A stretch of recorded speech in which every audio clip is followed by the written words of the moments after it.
ये पूछना चाहूंगा ऑडियंस से ही, हमारे पास 3 भाषा में ये सेशन करने की उपलब्धि है, इंग्लिश में, हिंदी में और गुजराती में। तो इंग्लिश वाले कितने हैं? हिंदी वाले कितने हैं?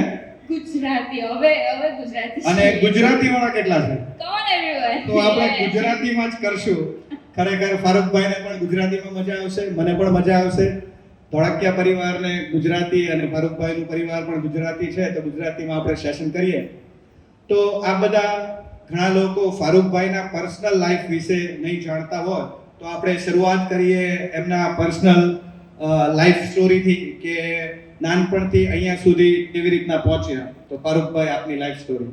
થેન્ક યુ વેરી મચ અને થેન્ક્સ સૌજીભાઈ અને એમના ફેમિલી અને આપને અને આપના દર્શકોને કહીશ કે આપશ્રીઓએ મને અહીં બોલાવ્યો અને મારા વિશેની જાણકારી મેળવવા માટેની જિજ્ઞાસા જે વ્યક્ત કરી એ બદલ આપનો ખૂબ ખૂબ આભાર. સો હવે તમારી જે જાણકારી તમને જોઈએ છે કે મારી ઉંમર કેટલી થઈ, હું કેટલા વર્ષનો થયો, હું શું કરું છું, તો let me start with my age. આજે મને 53મા વર્ષના 12 દિવસ પૂરા થયા, એટલે કે 24/3/2019 મારી જન્મ તારીખ છે કે 24/3/1972 મારી પેદાઈશ ભરૂચ જિલ્લાની અંદર થઈ હતી અને ભરૂચ જિલ્લાના સલાદરા ગામ કરીને છે મારી મમ્મીનું ગામ, ત્યાં મારી પેદાઈશ થઈ. અને ત્યાર પછી ઓફકોર્સ પહેલું બાળક હોય એટલે મમ્મી ત્યાં જાય અમારા ગુજરાતમાં, અને પછી છે તે પપ્પાને ત્યાં આવે એટલે મારું ગામ કોઠી. અને કેપીનો અર્થ અહીંયાથી ખબર પડશે, કોઠીવાલા પટેલ એટલે કોટ કેપી. કોઈ ક્વેશ્ચન પૂછે કે કેપીનો મિનિંગ શું, તો હું કહી દઉં અત્યારથી. એટલે કોઠીવાલા પટેલ એટલે કોઠી ગામ મારા ફાધરનું. અને હું 2 વર્ષનો હતો અને મારા ફાધર એ મને ને મારી મમ્મીને લઈને સુરત આવી ગયા હતા. એની પાછળનું મુખ્ય કારણ એ હતું કે એમના બ્રધરો અને એમને એ લોકો બધા ભેગા હતા અને દાદા એક્સપાયર્ડ થઈ ગયા. ત્યાર પછી એ સૌથી નાના હતા એટલે એમની થોડું ઇગ્નોરન્સ સહન ના થયું એટલે અહીંયા ચાલ્યા આવ્યા સુરત આવ્યા. અને મારા ફાધર 11 તે વખતનું ફાઇનલ પાસ હતા અને મધર 7મું એટલે મેટ્રિક અને 7મું પાસ હતા. અને અહીંયા આવ્યા અને અડાજણ ગામની અંદર સૌથી પહેલા 10x10ની રૂમ હતી, એક પેટીની ઉપર. મારા બાળકો બી અહીંયા જ છે એટલે એવી સાંભળે આજે કે કેવી રીતે જીવન સ્ટાર્ટઅપ લીધું હતું. એક પતરાની પેટી હતી સૌજીભાઈ, અને એ પતરાની પેટી પર મને મારા ફાધર મધર સુવડાવતા, કેમ કે જે 10x10નો રૂમ હતો ને એ ઉપરથી પાણી બહુ પડતું પેલું વરસાદમાં, તો હું પલળી ના જાઉં એટલે 2 વર્ષનું છોકરું પેલું પેટી પર સુવડાવે. અને ફાધર કામ કરતા હતા GSRTC એટલે કે ગુજરાત સ્ટેટ ટ્રાન્સપોર્ટ, આપણે ઇંગ્લિશમાં કહીએ પણ એને આપણી દેશી ભાષામાં કહીએ તો બસ કંડક્ટર હતા. અને એમણે એમની 52 વર્ષની ઉંમર સુધી બસ કંડક્ટરી કરી જ છે અને તે સુરતમાં જ. પરંતુ મારી મધર હતા એ થોડું ભણેલા હતા એટલે એમની ઈચ્છા જરૂર થતી કે મારો દીકરો ભણે, અને હું એક જ સન એમનો. અને એમણે મને મ્યુનિસિપલ કોર્પોરેશનની શાળા અડાજણની અંદર ભણવા મૂક્યો, 4 સુધી ત્યાં ભણ્યો. ત્યાર પછી આઈક્યુ લેવલ હાઈ હોય અથવા કોઈ કે શાંતાબેન કરીને અમારા ટીચર હતા, એ શાંતાબેને જોયું કે બાળકમાં કંઈક છે એટલે એમણે ભૂલકા ભવન સ્કૂલની અંદર મીનાક્ષીબેનને કીધું કે તમે આને દાખલ કરો. તો તે વખતનો બીજો બેચ ભૂલકા ભવનનો, એની અંદર મારું ભણતર શરૂ થયું.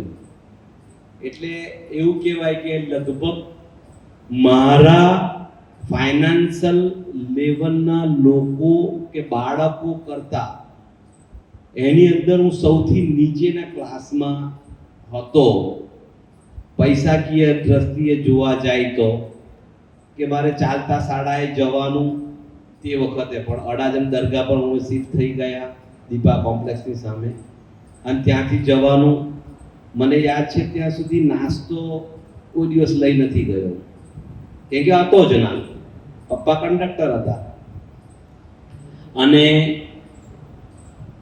મને જે સાથ મળ્યો, અહીંયા એક મહત્વની વાત બધાના માટે કે જે મને સાથ મળ્યો તે બધા વ્યવસ્થિત ઘરના બાળકો અને વ્યવસ્થિત ડોક્ટર એન્જિનિયરના છોકરાઓ હતા, જેમની સાથે મારું 5મા ધોરણથી બ્રોટઅપ થયું. સો ઘણી બધી વસ્તુઓ નર્ચરિંગ જે થયું એની અંદર ઘણી બધી વસ્તુઓ અંદર આવી ગઈ, અને આપણને ખબર નથી પડતી, પણ એ આ હકીકત છે કે આપણે જાણતે અજાણતે આપણા સંઘમાંથી બહુ વસ્તુઓ એડોપ્ટ કરતા હોઈએ છીએ. અને એ વસ્તુ એડોપ્શનમાં આવીને 12મા સુધી હું ત્યાં ભણ્યો. પછી ઓફકોર્સ મારા ફાધર તો બસ કંડક્ટરની નોકરી જ કરતા હતા, એટલે મને એવું થયું કે મારે કંઈક એવું કરવું જોઈએ કે જેના કારણે મારી ફેમિલીને સપોર્ટ મળે. તો આઈ ગોન ટુ ધી યુકે. હું યુકે ચાલ્યો ગયો.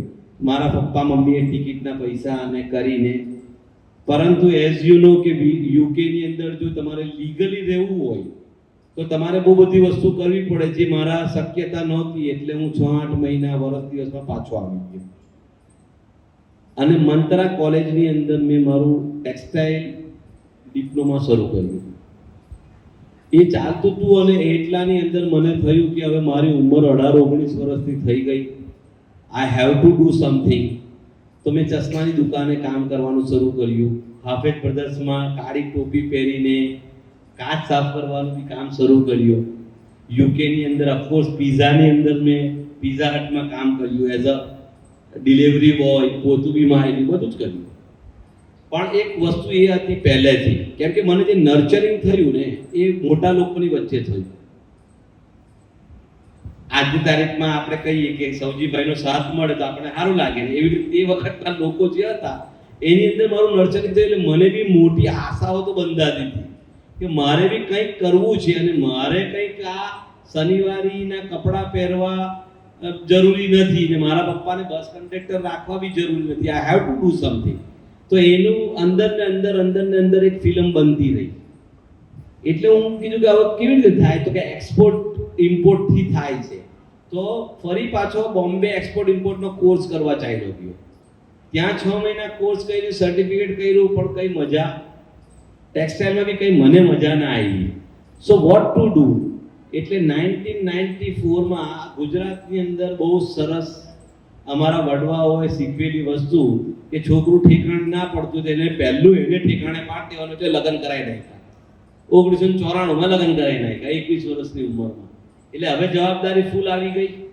એટલે શરૂઆત કરી કે બોમ્બે માર્કેટ પર ગયો, અને ત્યાં આગળ પેલા રેતી કપચીને એની ટ્રકો આવતી, એની દલાલી 50 રૂપિયા.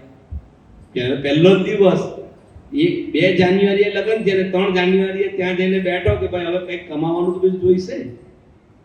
એટલે ત્યાંથી પેલી શરૂઆત કરી કે દલાલી 50 રૂપિયાની એક ટ્રક વેચવાની, એટલે તમને દલાલી મળે, ઈંટ હોય કે રેતી હોય. એક જ દિવસ એવું કહ્યું. બીજા જ દિવસે મેં કીધું કે અહીંયા જે જકાત નાકું છે તે થોડું દૂર હતું, સરસાણ. એટલે વાં ગયો બીજા દિવસે સવારમાં ઉઠીને 5 વાગે કે ભાઈ ઈંટની શું કિંમત છે, કે ઈંટ આ ટ્રક છે 3000 રૂપિયામાં આપે, ત્યાં 4000નું ગ્રાહક છે, અહીંયા 3000 રૂપિયા, ખાલી 12 કિલોમીટરમાં. મેં કીધું કે એક કામ કર ભાઈ, આ તારી ટ્રક મેં લીધી અને 5-6 લાખમાં પૈસા આપી દઈશ. એ ટ્રક લઈને આવું, અહીંયા ઓલાને 4000નું માર્કેટ ચાલે, 38માં વેચી દઉં સૌજીભાઈ. કે મારને તો 800 રૂપિયા મળી જતા હતા. આવું એક જ મહિનો કર્યું, આવું પણ. પછી કીધું કે ભાઈ મને તો સમજમાં એ આવે કે આ ઈંટ જે જગ્યાએ બને છે ભઠ્ઠા પર, એ ભઠ્ઠો જઈને કીધું કે તારી ઈંટ કેટલી, કે 1.25 લાખ ઈંટો છે, બધી લીધી ભાઈ મેં. પૈસા મેં કહ્યું પૈસા તને થોડા ઘણા આપું છું, અને થોડા ઘણા જે છે તે 6 મહિનાના તારી જેમ ઈંટો પૂરી નહીં થવા દો એ પહેલા પૈસા આવી જશે. ઓકે. અને બીજું જે ટ્રક આવતી એ ટ્રકને મેં કીધું કે ભાઈ તું મને છે તે 1 મહિનાના ભાડા પર આ ટ્રક આપ, ડીઝલ અને ડ્રાઇવિંગ હું શોધી લઈશ. 30,000 રૂપિયા ટ્રક ભાડે લીધી. અને પછી નીકળ્યો તો પહેલું એસઆરમાં નંદની કેતન બનતું હતું. ત્યાં આગળ જઈને ઓર્ડર લઈ આવ્યો સવા લાખ ઈંટનો. હવે એક મહિનામાં 1.25 લાખ ઈંટો મારે ત્યાં પહોંચાડવાની, તો મને સારા એવા પૈસા મળે, લાખ સવા લાખ રૂપિયા જેવો મને મળી જશે. એટલે આપણે તો શરૂ કર્યું ત્યાં આગળ, શરૂ કર્યું એટલે ત્રીજે કે ચોથે જ દિવસે, આ એટલા માટે કહું છું કે આગળ ચાલીને તમને ખબર પડશે કે આ સ્ટોરી ફારૂકે કેમ કીધી તે. ચોથે કે પાંચમે દિવસે એવું થયું કે રાતનો 1 વાગેલો હતો અને મારે એક જ બાળકી હતી, અફવાન તો હજુ પેદા બી નહોતો થયો. અને પેલો ડ્રાઈવર આવ્યો કે સાહેબ ગાડી મૂકી દેવી પડશે. ભાઈ કેમ? મજૂર નથી. મેં કીધું ચાલની ભાઈ, આપણે બંને જણા. એટલે કંડક્ટર હતો, ડ્રાઈવર ને હું. સૌજીભાઈ આખી ઈંટની ગાડી મેં મારી જાતે ખાલી કરી છે. વાવ. કેમ કે ભાઈ ફેરો ના બગડી જાય. જો ફેરો બગડી જશે આજનો, તો આ કાલે બપોર સુધીમાં આ ગાડી અહીંયાથી જાય નહીં, મારા 1000 રૂપિયા બગડી જાય. એટલે એ હું જ્યારે ઘરે આવ્યો તો મારી મમ્મી અને મારી વાઈફ બંને કાયદેસર મને જોઈને રડતા હતા.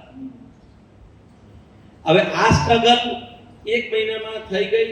એટલે થોડા પૈસા થયા, ડાઉન પેમેન્ટ જેટલા. એટલે 2 ટ્રક લાવ્યા, ડાઉન પેમેન્ટ ભરીને 2 ટ્રક લાવ્યા. અને ત્યાંથી સુરત છોડ્યું. પહેલું તો સુરત છોડીને ભરૂચ ચાલ્યો ગયો કે જ્યાં આગળ આપણી મજૂરી. કે એમાં થતું એવું કે હું સુરતમાં જે લોકોની વચ્ચે મોટો થયો અથવા જે લોકોની વચ્ચે ભણ્યો, એ બધા તો કોઈ ડોક્ટર બની ગયા, કોઈ મોટા એન્જિનિયરો બની ગયા, અને કોઈ તો એવા કે જો મને જોઈ લે આ સ્થિતિમાં તો મને બી શરમ આવે. એટલે મારે શરમમાંથી બહાર નીકળવું હોય તો મારે આપણો એ છોડવું જ પડે. હું ભરૂચ ગયો, ભરૂચ ત્યાં આગળ મેં સ્ટાર્ટઅપ લીધો અને 2 ટ્રકથી ચાલુ કર્યું, 10 ટ્રક સુધી પહોંચ્યો. જામનગરમાં કામ કર્યું. 1998 ની અંદર મને જોયું કે આ ધંધાની અંદર હવે કશું બચ્યું નથી. ભલે મારા સંબંધો બહુ સારા, બધું પીઆર બહુ સારું મેં કરેલું, બધા જે કોર્પોરેટની સાથે મારા રિલાયન્સ છે કે એલએનટી છે કે બધાની સાથે સંબંધો થઈ ગયા હતા. ઉંમર હતી મારી તે વખતે તમે સમજો કે 24 થી 25 વર્ષની. અને હું ફરી પાછો સુરત એક જ દિવસની અંદર ટ્રકો બધી 1998માં વેચી અને રાત્રે સુરત હું આવી ગયો. અને સૌજીભાઈ વેચ્યા પછી મારી પાસે 1 રૂપિયો બી નહોતો. 1998માં 1 રૂપિયો નહોતો. મારા પપ્પા તે વખતે બસ કંડક્ટર જ. 1500 રૂપિયા ભાડું એમણે ફરી પાછું આપ્યું. મારા 2 બાળકો થઈ ગયા હતા તે વખતે, અફવાન અને ઝુવેરિયા. 1999 ની અંદર ફરી સ્ટાર્ટઅપ લીધો અને એ સ્ટાર્ટઅપની અંદર એલએનટી નો જોબ કોન્ટ્રાક્ટ તરીકે. મેં કોઈનું પ્રાઇવેટ મકાન નથી બનાવ્યું. મેં કોઈ બી દિવસ મલ્ટીનેશનલ કંપનીઓ સાથે કામ કરેલું. એલએનટી નો કોન્ટ્રાક્ટ લીધો. એલએનટી ના કોન્ટ્રાક્ટ પછી તરત ને તરત મને જીએસીસી માં થોડું ઘણું કામ મળ્યું. એવામાં આવી ટેલિકમ્યુનિકેશનનું કામ. અને તમને જાણીને નવાઈ લાગશે કે આજની તારીખે બી ટેલિકમ્યુનિકેશનની અંદર કેપી કન્સ્ટ્રક્શન, કેપી ટ્રાન્સપોર્ટ કે કેપી વિલ્ડકોન તમે કહો એટલે એના નામના 70% ટાવરો આજે બી સાઉથ ગુજરાતની અંદર કેપી ના છે. વાવ. આજે તો હવે વચ્ચે હું ખાલી કહું કે ઘણા લોકોની હવે જર્ની રિયલ શરૂ થાય છે. જે લોકોને સાંભળ્યું તો હવે હિન્દીમાં આપણે રાખીએ. અત્યાર સુધીની જર્ની ગુજરાતી. અચ્છા એવું છે. હા એટલે okay. So what happened in Hindi में चल till 1998 I was established. मैं established ऐसा तो हो गया कि जिससे मुझे धंधा सीखने को मिल गया, मुझे पैसा कमाना और खोना 2 चीजें मिल गई. अब मुझे बिजनेस करना था और वो भी बड़ा बिजनेस करना था. सो वोडाफोन का सबसे पहला उस समय पे सेल्फोर्स करके नाम था. तो सेल्फोर्स में काम लिया और पूरे साउथ गुजरात का पहले कॉन्ट्रैक्ट मिला मुझे. सो हम लोगों के कुछ लोग थे, उन लोगों के साथ में वो आज भी है हमारे साथ. पहले थे वो आज भी है. और वो पहला काम मिला था करीब, यकीन नहीं करेंगे, खाली 3500 रुपये का. ये 1998-99 की बात कर रहा हूँ. और वो 98 में जब हम लोगों ने काम शुरू किया मैंने, तो वो 3500 रुपये का बिल नहीं बनाया और साहब को बोला कि साहब रख लो ना, आप इसमें क्या बिल बनाने का. और I have given in gift. 2001 से ये रियल स्टोरी शुरू हुआ. 2001 में पहला KP Buildcon private limited company हमने बनाया. और वो जब बनाया तो उस समय पे लोगों ने मुझे रोका कि आप कंपनी न बनाएं, क्योंकि प्राइवेट लिमिटेड बनाने के बाद में बहुत सारी जवाबदारियां कंप्लायंसेस की आ जाएगी आपके सर पे. सो आई सेड कि मुझे कंप्लायंसेस चाहिए, क्योंकि मुझे उस समय मैं सोच रहा था, और उस समय के जो लोग मेरे साथ आज भी हैं उनको आप पूछ सकते हैं कि मैंने उस समय ऐसा कहा कि मुझे तो आईपीओ लाना है और मैं शेयर बाजार में आऊंगा। ये 2001 की बात कर रहा हूं मैं, रिकॉर्डिंग है मेरे, पढ़ सकते हैं आप, सुन सकते हैं। अब प्राइवेट लिमिटेड हुआ, कंपनी चलने लगा, टर्नओवर पहले साल हुआ करीब 2 करोड़ का, फिर 6 करोड़ पे हुआ। 2004 में हम लोगों का बैलेंस शीट पे 8 करोड़ का टर्नओवर था और प्रॉफिट माइनस में था, यानी लॉस था। ये 2004 की बात कर रहा हूं सौजी साहब। देन 2005 में सबसे पहला जर्क दिया रिलायंस ने, अगेन वोडाफोन चालू था, रिलायंस का काम था पूरा गुजरात। 2006 में एक आइडिया मेरे दिमाग में आया जो मैंने शेयर किया टेलीकम्युनिकेशन के साथ में 2004 या 5 में, और मैंने उनको ये कहा कि आप एक टावर पे एक ही कस्टमर जो आपका होता है, जैसा वोडाफोन है तो वोडाफोन का टावर अलग, आइडिया है तो उसका अलग, टाटा है तो उसका अलग, व्हाई डोंट यू डू एक ही टावर पे सारे को शेयर कर लो, खर्चा भी आपका बच जाएगा और आप लोगों का कमाई भी हो जाएगा, और उसकी शुरुआत मैं करता हूं। मैंने ऐसा कहा। देन आई वेंट विथ, मतलब मैंने कुछ लोगों के पास गया कि 25 करोड़ रुपया अगर आप देते हो तो ये पूरा के पूरा सूरत में कवर करता हूं। समहाउ वो डिजाइन स्टेज में ही रहा, लेकिन वो सक्सेस नहीं हो पाया। कोई बात नहीं, लेकिन उस चीज को एडॉप्ट किया इंडस टावर ने, और इंडस टावर जो दुनिया की आज पहले नंबर की टावर की सबसे बड़ी मोबाइल टावर की कंपनी एसेट वाइज है, उसने सबसे पहला इस आइडिया को क्लिक किया, और उसके बाद इनाम के तौर पे केपी को 5 स्टेट, इंडिया के 5 स्टेट में 20% ऊपर के रेट के अंदर में काम दे दिया, क्योंकि ये आइडिया मैंने शेयर किया था। और वो 76 करोड़ का पहला काम इन 2005। 2006 के अंदर में 76 करोड़ रुपीस का काम बहुत बड़ा काम होता था उस समय पे। उसमें profit margin 20% extra then the regular, तो और कुछ हो गया। अब 2008-7 में मुझे पता नहीं था कि ऐसा भी होगा। टेलीकम्युनिकेशन सीधा चल रहा था रॉकेट की तरह, और सीधा यू टर्न लगा के वो सीधा नीचे आ गया ड्यू टू दैट राजा कांड एंड ऑल थिंग्स।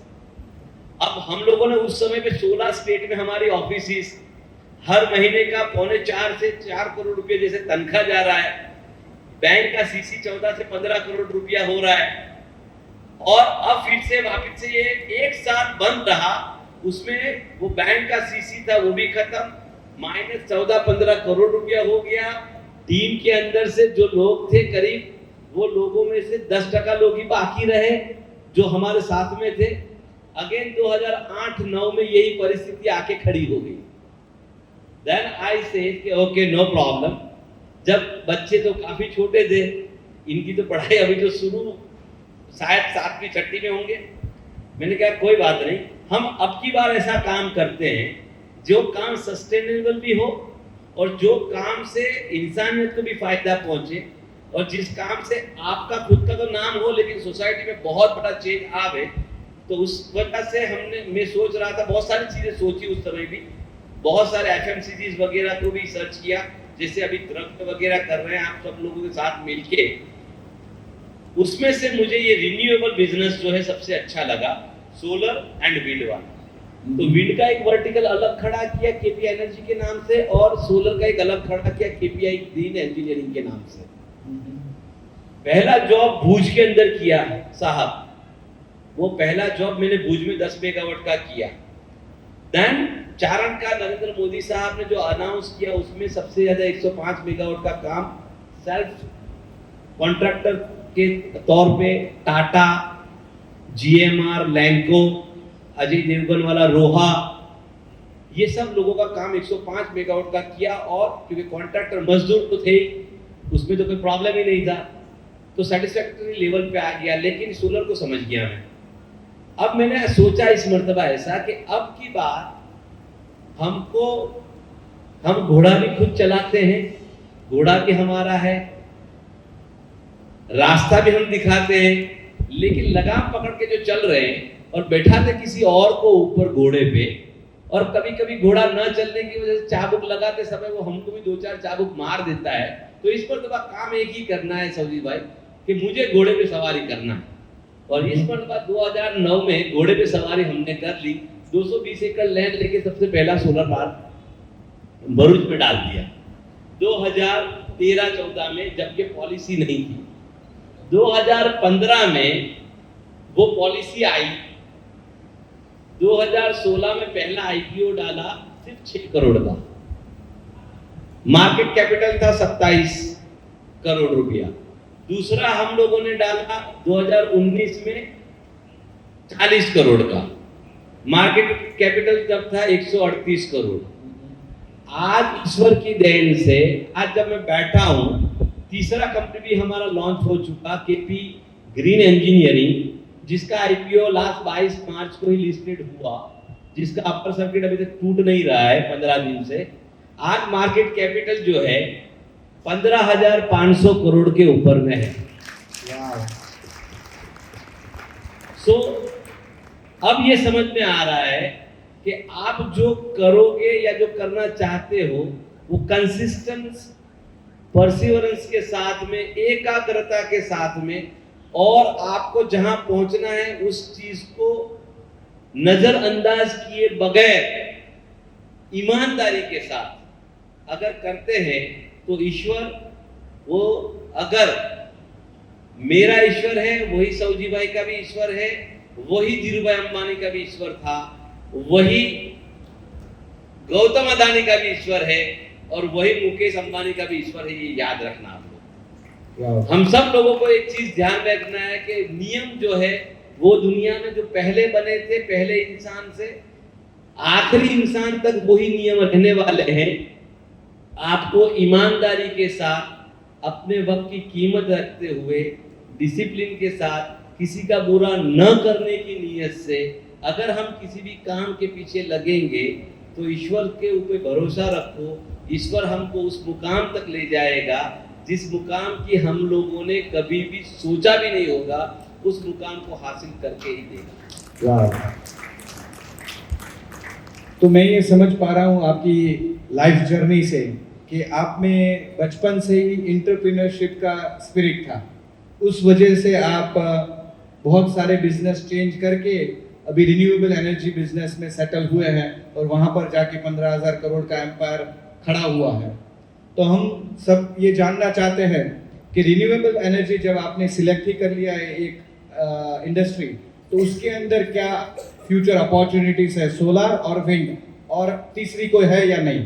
देखो, आपने 2-3 सवाल को यहाँ पर जमा कर दिया। एक तो ये कि आपके दिमाग में जो ख्याल, यानी मेरे दिमाग में जो ख्याल बचपन से आया वो नहीं है।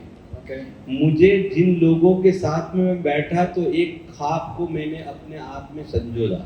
यानी आप ये समझो कि आपको अगर कोई बड़ी चीज चाहिए तो बड़े लोगों के साथ बैठना पड़ेगा। बहुत क्लियर कट, बहुत क्लियर कट। अगर दूसरा के 15,000 करोड़ में पहुंचा है, ये मेरा ख्वाब नहीं है, मेरा ख्वाब कुछ अलग है। कम से कम 2030 तक 1 लाख करोड़ में तो इंशाल्लाह ये कंपनी पहुंचेगी। वाह। तीसरा के रिन्यूएबल एनर्जी जो इमर्जन है, हमारी जरूरत भी है, वर्ल्ड की भी जरूरत है ये, और हर जगह के ऊपर में आज अगर वर्ल्ड में 100 बातें होती होगी तो उसमें कम से कम 70 बातें रिन्यूएबल एनर्जी, ग्लोबल वार्मिंग के बारे में ही होती है। तो हमको भी ये सोचना चाहिए कि वर्ल्ड को हमको अच्छा देके जाना है, और इसमें बहुत सारी अपॉर्चुनिटी इस काम के अंदर में छुपी हुई है, तो हमको ध्यान रखना चाहिए। Solar, wind, green hydrogen, green ammonia, ये सारी की सारी चीजें जो है पहले भी थी, लेकिन अब उसका मार्केटिंग हो रहा है।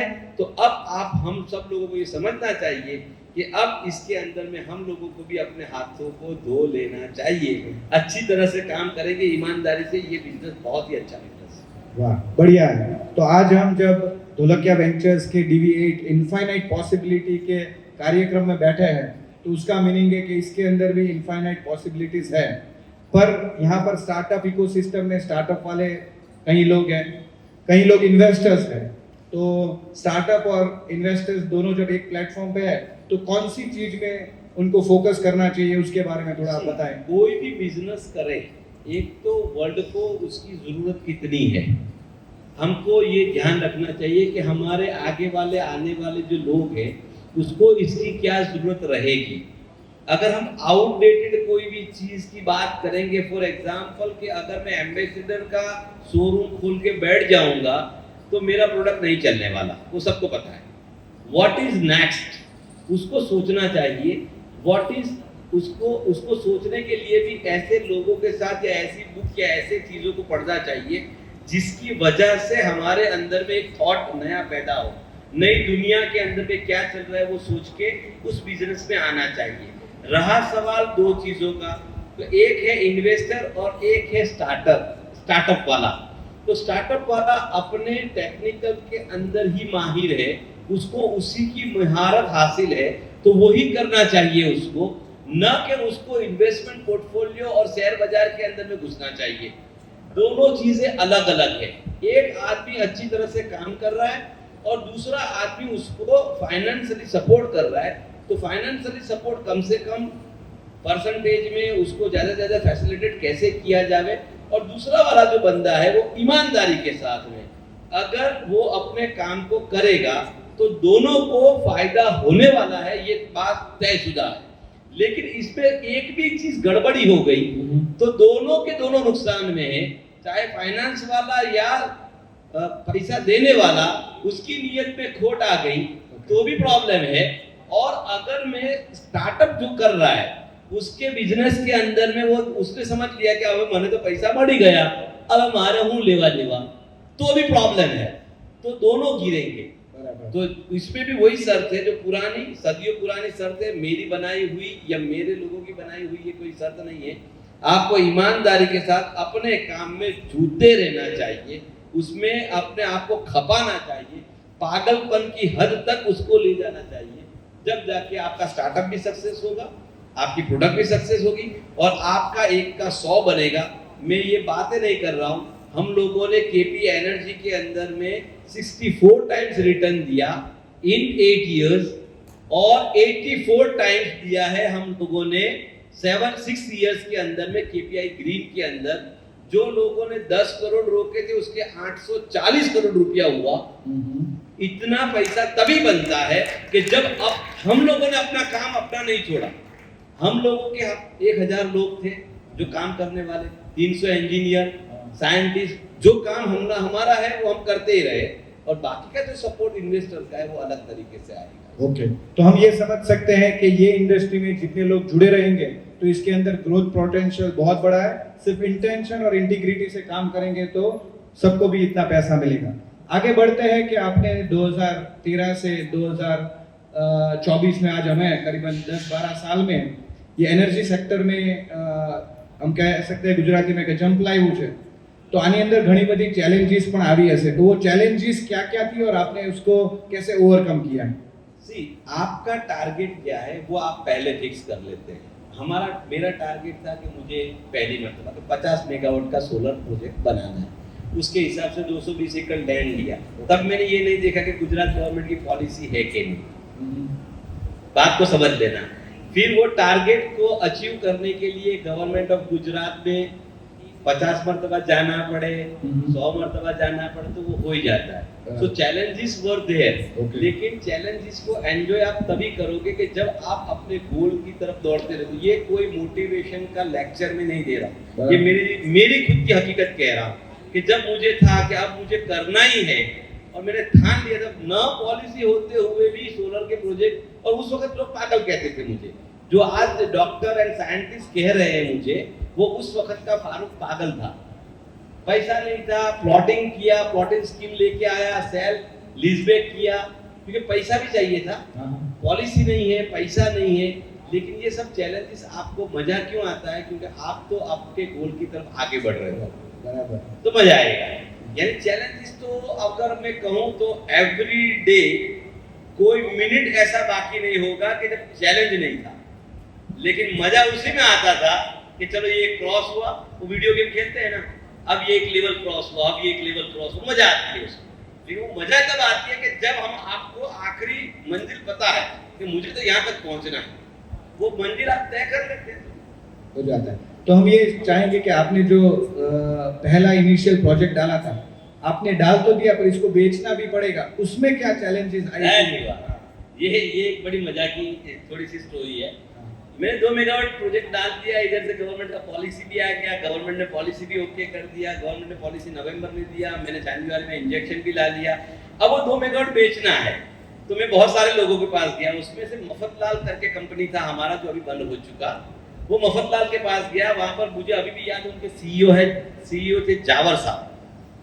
अब मैं वहां पर गया तो मेरे जो बीडी की टीम थी बिजनेस डेवलपमेंट की, बोला कि इन्होंने तो मना कर दिया है कि यार 1 मेगावाट का पावर दोगे 75,000 रुपया डिस्काउंट महीने का, तो हमारा 2 मेगावाट में 1.5 लाख, इतना बड़ा कंपनी है, 1.5 लाख का डिस्काउंट हमको नहीं चाहिए। मैंने कहा कोई बात नहीं, अब उसने मना ही कर दिया है, चलो आप लोगों को मना किया, मैं आता हूँ। तो बोले साहब आप आपके क्या करोगे? मैंने कहा चलो मैं आता हूँ, और यकीन करो मैंने बाबूभाई मिठाई वाले के वहां से काजू कतरी का पैकेट लिया, ये हकीकत कह रहा हूँ मेरी लाइफ की। काजू कतरी का पैकेट लिया और मैं मफतलाल में गया, और मेरे साथ हमारे साइंटिस्ट है, रिटायर्ड साइंटिस्ट सईदुल हसन करके। उन्होंने बोला चलो साहब अपने चलते हैं, आज अपने भी देख लेते कि हम भी मार्केटिंग कर सकते हैं कि नहीं। हम गए वहां पर, उसके पहले टेक्निकल को मिला, मैंने कहा भाई बता इसमें ये पावर अगर है आपके वहां पर, आपको कोई प्रॉब्लम है? बोले नहीं। तो टेक्निकली कोई इश्यू है? बोले नहीं। तो फिर मैंने कहा मना क्यों कर रहे हैं? बोले 1.5 लाख रुपया, ये कंपनी तो इतना बड़ा कंपनी है, 1.5 लाख की कोई औकात नहीं है। मेरे सीईओ साहब का 1 मिनट का खाली टाइम दिलवा देगा, खाली 1 मिनट। जावर साहब राजस्थान के थे, बोले फारूक भाई आप जिद कर रहे हो? मैंने कहा 1 मिनट का टाइम अपाओ ने भाई, खाली 1 मिनट नो। तो बोले ठीक 1 मिनट का टाइम। मैं वहां गया, मैंने साहब को कहा कि साहब मैं केपी से आया हूं और ये पावर सोलर का आपको मुझे देना है, जो मैं पावर आपको दूंगा 1 महीने के बाद आप पैसा दीजिएगा, वो पावर का डीजीवीसीएल में जो पैसा आपको देना है वो काट करके उसमें से 8% डिस्काउंट, यानी 75,000 रुपया 1 मेगावाट का डिस्काउंट, ऐसा 2 मेगावाट का 1.5 लाख रुपए का डिस्काउंट मैं आपको दे रहा हूँ।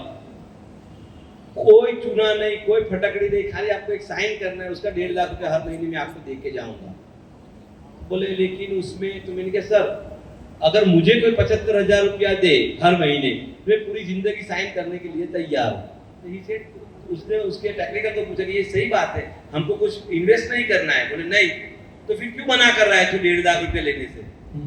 ही सेड भाई इनको करके दे दो, अन्न पावर लई लो, एम के हूं वांधो दे तमने। जिसने ना कह दिया था, मैंने जेब में से वो काजू कतरी निकाली और उसके मुंह में डाल दी। मैंने कहा साहब मुबारक हो, ये पहला क्रैक मेरा।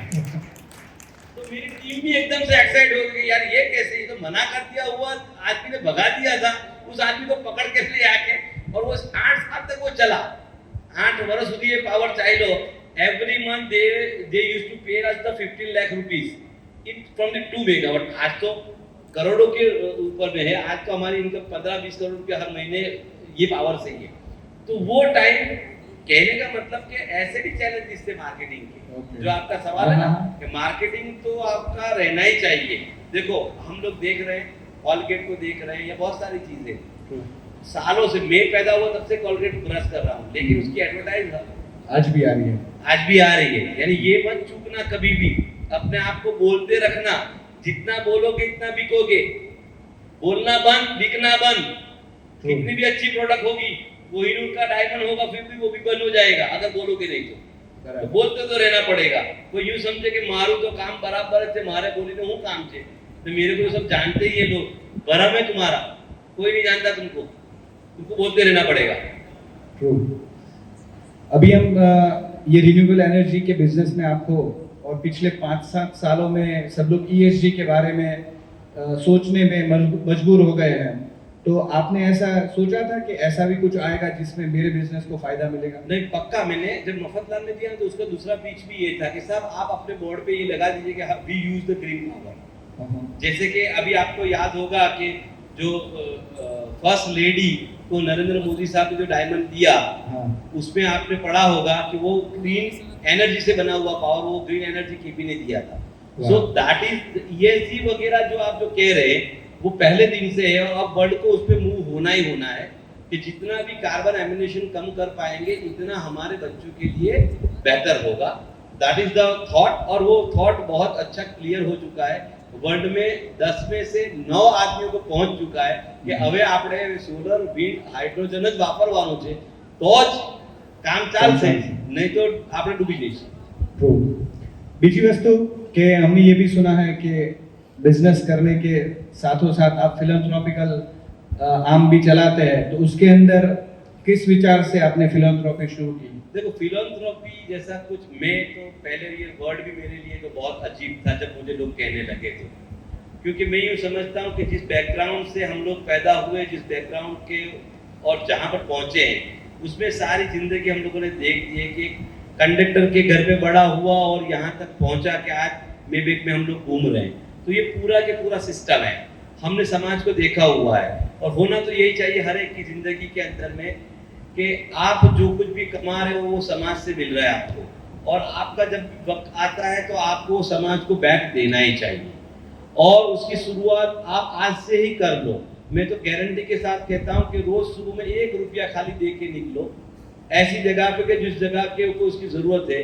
शाम को वो अगर 10 रुपये बन के आपके पास वापस न आ जाए तो फारूक बैठा है, लेके जाना। हैसियत के हिसाब से कह रहा हूँ कि एवरी डे का अगर ऐसा कोई 1 करोड़ का भी करेगा तो मैं दे दूंगा उसको। क्यों? कि मुझे यकीन है ऊपर वाले के ऊपर भरोसा है कि ये काम करने से आपका वेल्थ तो बढ़ता ही बढ़ता है, लेकिन उससे समाज में एक इको पैदा हो रहा है, और वो इको सबको समान ले जाने का इको पैदा हो रहा है।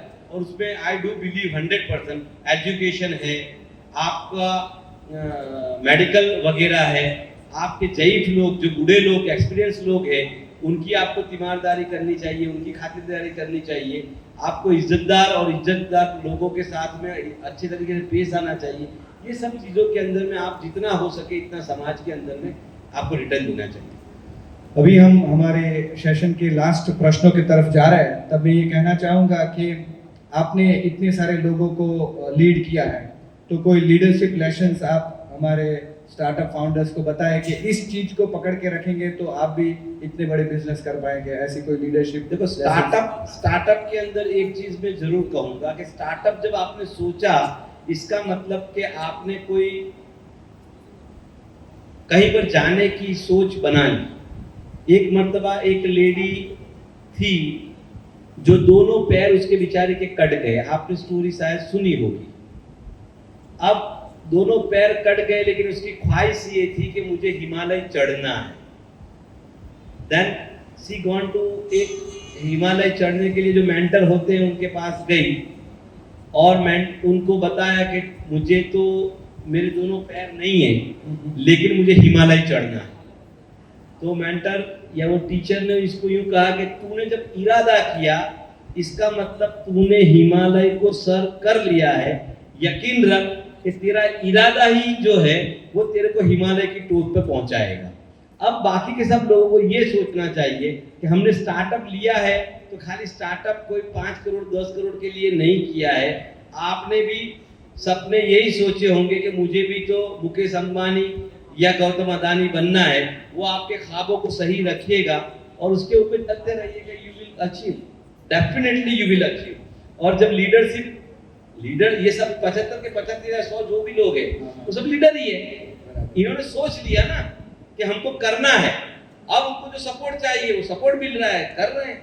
They are leader. लीडर तो हमेशा सपोर्ट ही ढूंढता रहता है ना, इधर से लेके आवाज लाओ, અહીંયા जुगाड़ करीना, आईवा करीना, भाई मने जरा को भाई, वो नमस्ते भी कर देता है, वो पैर भी गिर जाता है, लेकिन मेरा काम होना चाहिए, वो नीति रहेगी तो हो जाएगा। और लास्ट क्वेश्चन कि ये लोग इनिशियल स्टेज में तो है ना वीसी के पास से पैसा लेके बड़ी कंपनी बनाएंगे कुछ स्तर पर आईपीओ ले जाने के बाद क्या माइंडसेट रखना चाहिए, उसमें कितनी परेशानी आती है, कितना बेनिफिट होता है, उसके बारे में आप थोड़ा बताएं। देखो, एक बात समझ लेना कि कोई भी वेंचर कैपिटलिस्ट से लो या प्राइवेट इक्विटी से लो पैसा, आपको ये ध्यान देना है कि वो पैसा आपका नहीं है, वो पैसा आपको लौटाना है। तो लौटाने का तरीका कौन सा होगा, वो तरीका एग्जिट रूट पहले से आप तय करके रखो। वो तरीका ये होगा कि आप आईपीओ लाओगे, that is the very good thing, और अदरवाइज दूसरा पीई लेके आओगे आपका वेल्थ बनाने के लिए, लेकिन आपका जो प्रोडक्ट है या आपकी जो जो जो चीज के लिए आपने पैसा लिया है उस पे आप फोकस करें बगैर अगर आप बाकी का काम करने जाओगे तो आप पी को भी प्रॉब्लम कर दोगे, आपके वेंचर कैपिटलिस्ट को भी प्रॉब्लम कर दोगे। और एक बात ध्यान से सुन लेना कि क्रेडिबिलिटी आपने लूज की या मैंने लूज की या किसी ने भी लूज की, वो आपको खत्म कर देगी, आप कुछ नहीं कर पाओगे लाइफ टाइम। तो कुछ भी करके मेहरबानी करके क्रेडिबिलिटी को संभाल के रखना। डॉलर, रुपीज, ये जो करेंसी है वो इसी तरह से आप भी एक दिन आपकी करेंसी आईपीओ के द्वारा बना सकते हो, और वो जो करेंसी बनेगी उसको कोई नहीं तोड़ पाएगा। और हमारे सामने उदाहरण है रिलायंस, हमारे सामने उदाहरण है टाटा, हमारे सामने बहुत सारे ऐसे आज 4000 कंपनीज के ऊपर में हो चुकी है। और अभी तो गवर्नमेंट ने ऐसे भी प्लेटफॉर्म भी निकाला है, 2 करोड़ का भी आईपीओ निकाल सकते हैं हम लोग। So you think over that also. और आपके साथ जो फाइनेंशियल सपोर्टर्स है, आपके आजू बाजू जो लोग हैं वो इंटेलिजेंट होने चाहिए, और कम से कम वो फील्ड का कुछ ना कुछ एक्सपीरियंस लेके आके आपको कुछ नॉलेज दे, ऐसे लोग होने चाहिए जिसकी वजह से आप 100% वीसी को भी अच्छी तरह से आप विदागिरी दे सकते हो, पी को भी विदागिरी दे सकते हो, और आईपीओ आने के बाद आप पे इन्वेस्ट करने वाला हर आदमी खुश रहेगा और वो दुआएं भी देगा आपको और आपका काम चलेगा। बढ़िया। तो आईपीओ के बाद के प्रश्न है कि आईपीओ तो कर लिया, फिर क्या क्वार्टर ऑन क्वार्टर जो है ना ग्रोथ देने की जरूरत पड़ती है और वो नहीं दे पाए, तब जो प्रश्न आते हैं, वैसे आपके जीवन में आए और आपने क्या जवाब दिए, उसका कोई अनुभव कह के हम ये बात पूरी करेंगे।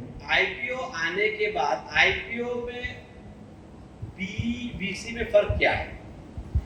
मान लेते हैं कि पिंटू भाई ने आपको 100 करोड़ रुपया दिया और बोला अब अपना कंपनी चलाओ और 5000 करोड़ का कंपनी बनाओ। अब इसमें पिंटू भाई 3 महीने में आपके पास आते हैं, पिंटू भाई अकेले आपको सवाल पूछते हैं, तो आपकी स्पीड क्या होगी? आपके पीछे किसी ने बकरी दुड़ा दिया तो आप बहुत तो बचने की कोशिश करोगे, वो बहुत तो क्या होगा, वो बोलो हूँ 10 बक के आगे बचू पड़ते हैं ना, थोड़ी देर चढ़वा उठी बराबर। और आपके पीछे किसी ने शेर दुड़ा दिया तो क्या होगा? जी जान लगा के आदमी दौड़ेगा और बचने की पूरी कोशिश कर लेगा कि भाई काटे क्या, वो पास में भी नहीं आना चाहिए। That is IPO. आप बात समझ लेना, यानी आपके पीछे शेर तो दौड़ेगा लेकिन उससे आपकी ताकत भी बनेगी और आप बुलंदियों पे चढ़ते जाओगे। पीवीसी वो 1 या 2 आदमी ही आपको क्वेश्चन करते हैं, जबकि आईपीओ में पूरी दुनिया आपको क्वेश्चन करेगी। लेकिन उस क्वेश्चन के बाद में अगर नीयत साफ है, तो आपके सामने बैठा हूं मैं, नीयत साफ है तो कोई प्रॉब्लम नहीं है। वो आपको कितना मल्टीप्लिकेशन देगी आप यकीन भी नहीं कर सकते। हमारी जो कंपनी 22 तारीख को आई, 30 के पी के ऊपर आई, आज 125 का पी दे रहे हैं लोग। कितने दिन हुए उसको? 15 दिन, 20 दिन। आप समझ रहे हो ना? तो वो चीजें बेसिक फंडा को छोड़े बगैर ईमानदारी के साथ में काम करोगे तो मैं नहीं मानता कि कोई भी यहां से फेल होके जाए। बढ़िया। तो इसी के साथ हमारा सेशन हम करेंगे कंक्लूड। तालियों की गूंज से हम डॉक्टर फारूक भाई पटेल को थैंक यू कहेंगे, आभार कहेंगे। Thank you very much. आप लोगों ने काफी अच्छी तरह से, ऐसा लगा कि मैं क्लास ले रहा हूँ और इस तरह से सुना। आप लोगों का बड़ा धन्यवाद, थैंक यू वेरी मच।